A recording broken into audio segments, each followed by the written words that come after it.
Season 2 of The Last of Us has had quite an unusual start to its story. It's a polarizing adaptation of a polarizing game. And today, I want to focus on why this season has specifically been so polarizing and such a mess in terms of audience reviews and general word of mouth. And what it really all boils down to is the TV show just keeps making unnecessary changes that weaken the overall narrative.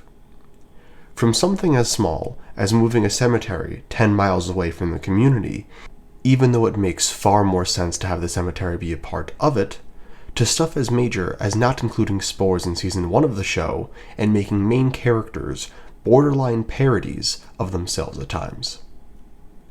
Let me give you a few examples. The first major one that I want to go over is the spores. Spores, for those of you that are TV only, are these pods of airborne infection. If you breathe them in, you turn. Now, these are prevalent early on in Game 1 and should have been a part of the first season. The apparent reason that they weren't is it's quote-unquote harder to convey emotion as an actor when a mask is on, and they were worried the scenes wouldn't look as good overall. I find it a bit ridiculous that we're using an excuse such as it's hard to portray emotion with a mask on when we have hundreds of examples of actors being able to do this and do it well. Hell, Pedro Pascal himself has a ton of experience acting and portraying emotion with his entire head being covered. But I digress. In season 1, while this is a bit strange, it doesn't really raise any serious issues. However, for season 2, the lack of spores causes a problem for the writers, since the spores are very prevalent and crucial to the overall narrative. With this issue being highlighted in the most recent episode of the TV show.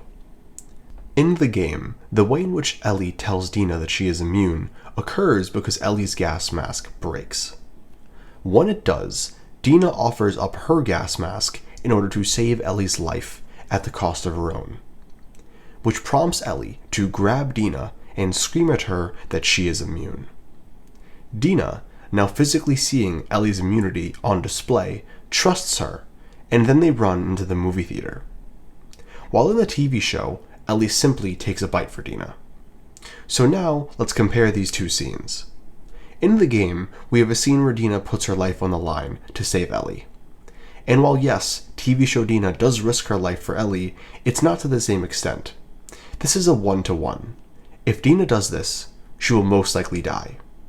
And this moment of selflessness gives both characters involved a ton of characterization. Dina automatically becomes far more likable, and her love for Ellie deepens, which Ellie recognizes, and in turn, her feelings for Dina also deepen. Compare this to the scene in the TV show, where Ellie just takes a bite for Dina. In the show, while the objective of Dina finding out Ellie is immune is still accomplished, the way in which it happens is absent in some key characterization that they get in the game. And this change will have ripple effect that will heavily alter and weaken the next few scenes as well. In the game, Dina and Ellie walk into the theater, and Dina immediately tells Ellie that she is pregnant. And she does this because after seeing Ellie trust her with her secret, she feels that she can trust Ellie with her own. After hearing this, Ellie responds in a rather complicated manner. She seems to judge Dina more than anything, claiming that she is now a burden on Ellie and her one-track mind at revenge. It's a bittersweet scene of two lovers growing closer through a traumatic event while simultaneously sowing some seeds of doubt into their relationship that will eventually rip them apart. It's truly a beautiful scene.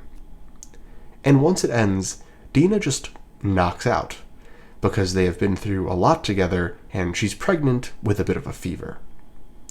Now let's compare it to the TV show scene, which is significantly longer with many changes. In the TV show, because Ellie has gotten bit, instead of breathing in spores, Dina has no way to confirm that she's immune. So when Ellie starts walking towards the theater, Dina points a gun at the back of her head.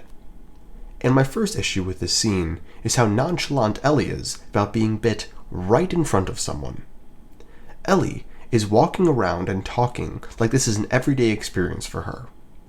And while I understand that she has no fear when it comes to turning, she is not a buffoon, and should be very well aware that getting bit in front of someone will prompt them to shoot you. This is part of the reason she doesn't tell anyone she's immune in the first place. And to make matters worse, once Dina confronts her, Ellie does the thing where she will say every word in the dictionary except the words she needs to say. This is all done for the sake of forcing intention to a scene that otherwise had no reason to have it. Now I'm going to cover the second half of this scene later in the video when I go over the changes to Ellie's character, but for now we're going to put this scene on pause to go over a few other things that drove me a little crazy. The next change that I really don't approve of is the decision to remove Joel's song from the start of the TV show. For those of you who don't know, Joel sings a song to Ellie at the very start of The Last of Us 2. It's a beautiful song that encapsulates their entire relationship. And throughout the game, Ellie will periodically think back to and sing parts of this song when she has a guitar in her hands. And these scenes do a lot for her character.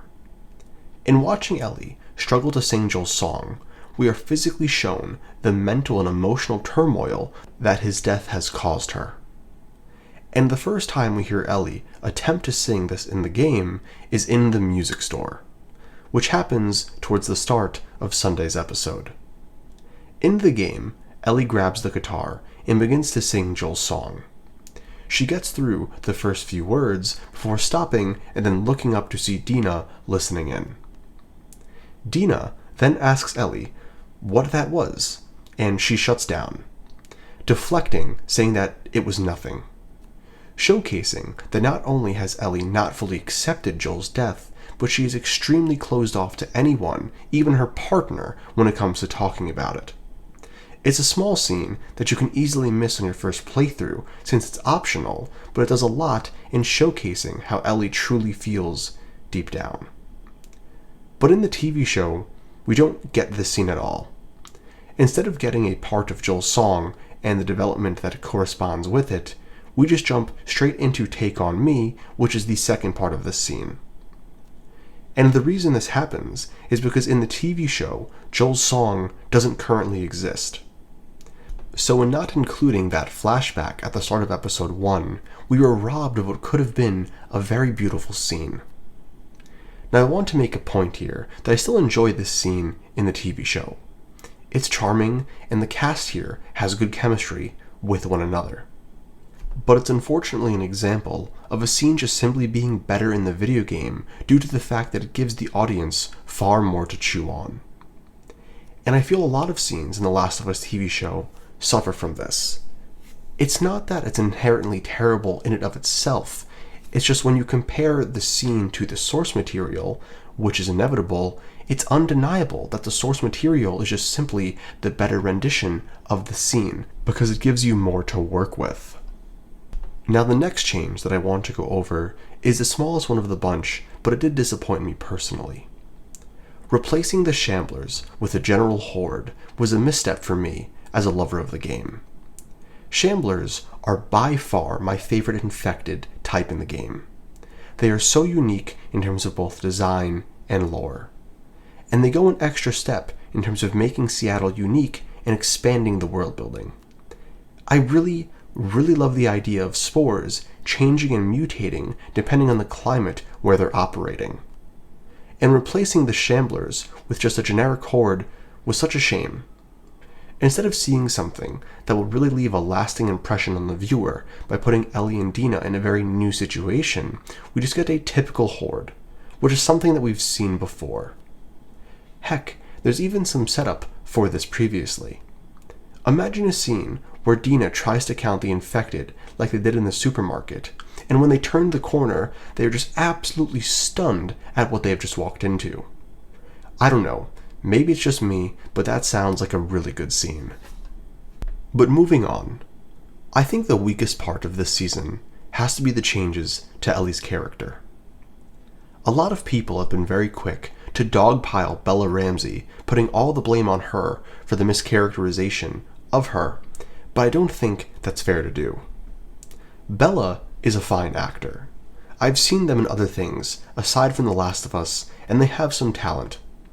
The portrayal is still off, but that's more of a writing issue than a delivery issue. Ellie in the game carries herself with a certain level of maturity and bite to her. Even at the start of the game, before Joel is killed, Ellie strikes you as a rather stoic individual. Someone with a natural level of charisma that doesn't give off a sense of childish humor. For example, at the start of the season, Ellie screams at the top of her lungs with Tommy that she's immune, which is a very immature and dangerous decision, which is a scene that I could absolutely never see game Ellie ever entertaining. I will say this though, I did rather respect the way Bella was able to portray the absolute soul-crushing feeling that comes with losing a loved one. That was phenomenal on their part. But where these issues really start to show themselves in terms of characterization is in this most recent episode. Like I said previously, in the game, Ellie's reaction to Dina's pregnancy is more negative than positive. She views this as a burden that will hinder her goal. But in the TV show, Ellie is absolutely delighted to hear that Dina is pregnant. So delighted, in fact, that she feels that this is now an appropriate time to bang, instead of having a very important adult conversation regarding the implications of such a massive revelation. And then once they wake up, Ellie is overflowing with joy, claiming that she is going to be a dad and cracking jokes about raising the kid with Jesse.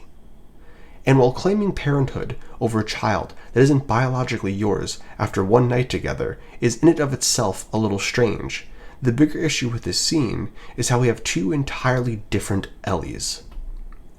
Game Ellie views this as a step backwards, a burden, a new problem and responsibility that is getting in the way of her one-track, cutthroat mentality of tracking down her father's killer and getting her vengeance. This is a person heading down a very long and very dangerous path, not just for her, but for her loved ones as well. It's a scene that excellently juxtaposes Dina and Ellie becoming closer with sowing seeds of doubt into their new relationship. While the scene in the TV show is treated as a super happy, lighthearted moment. It's a scene beaming with positivity and excitement that almost makes Ellie's goal of vengeance feel like an afterthought. Even the lighting of the two scenes is drastically different. Now I understand that when adapting anything to the screen, there are going to be some changes. But to alter your main character to the point where they act entirely different from their in-game counterpart is a perplexing decision, to say the least. Especially when a new character is the weaker of the two with far less nuance than the original. And even though I think this is the absolute smallest issue of the bunch that I just mentioned, Bella Ramsey just simply doesn't have the same charisma that Game Ellie does. But if I were to ratio out blame for why Ellie feels so different, I would genuinely put 90 to 95% of the fault on the writers. And I would put the handful of actual impactful Ellie scenes on 80% Bella Ramsey's acting skills. All in all, I believe Season 2 of The Last of Us is unfortunately a great example of an adaptation not fully respecting its source material and being far worse off for it. I think you can still find enjoyment in the TV show in and of itself, but in terms of comparison, I personally have found it quite disappointing. But hey, there are still a few more episodes left in the season with some crucial scenes, and maybe, just maybe, they can turn it around. But considering their current track record, I advise to hope for the best, but unfortunately prepare for more of the same.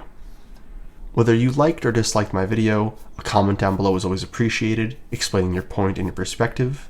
I really appreciate you making it to the end of my video, and I hope to catch you in the next one. Peace.